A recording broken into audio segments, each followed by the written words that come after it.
That's the council. Yeah, we can It's just over there on the hill. It's over there. Yeah. Oh, Oh, look here. Loads. Oh my god, yeah. Really nice. Really nice. I love the smell of sweet basil. So lovely. Thank you. สบายดีมื้อนี้เป็นมื้อที่บอกว่าฝนตกแบบ light rain หน่อยนึงแต่ว่าสิได้พาทุกคนไปชมที่สถานที่หรือว่าบอนเพิ่นขายต้นไม้แบบเป็นบริเวณที่ใหญ่ที่สุดในเมือง Houston นี่ซึ่งตั้งอยู่ในหมู่บ้าน Break ซึ่งห่างไกลจากบอน7อยู่ประมาณ1ไมล์ครึ่งประมาณ2กิโลก็บ่ไกลปานใดเนาะจะสิพาทุกคนไปชมว่าสิ่งที่เพิ่นขายแบบว่าอาจจะเป็นต้นไม้ตกแต่งหรือว่าต้นไม้ปลูกแล้วก็ศิลปกรรมหยังต่างๆสถาปัตยกรรมศิลปกรรมต่างๆเต็มไปเลยซึ่งเซเว่นก็ได้เดินทางมาฮอดแล้วซึ่งเพิ่นห้องสถานที่แค่นี้ว่าTrevena Close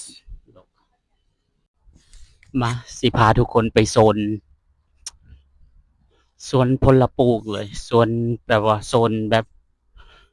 อิหยังเขาฮ้องว่าเครื่องปลูกของฟังแบบ Garden Zone แบบทุกอย่างก็ห้อง Garden Zone นั่นแหละแต่ว่าโซนนี้มันสิแบบว่าเกี่ยวกับพืชประดับประดา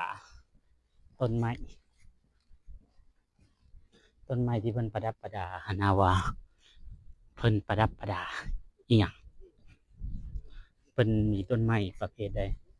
อันนี้เห็นบ่โซนใกล้มาฮอดแล้ว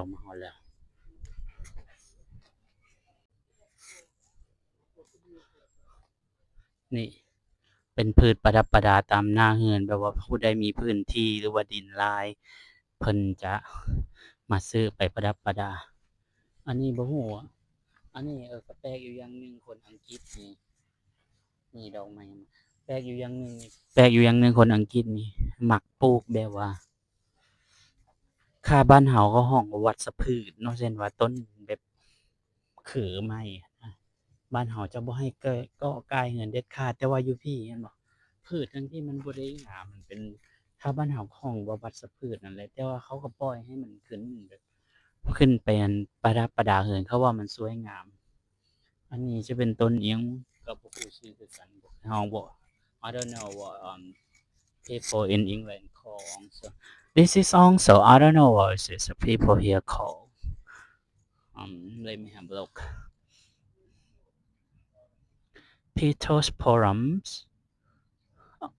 Margaret Turnbull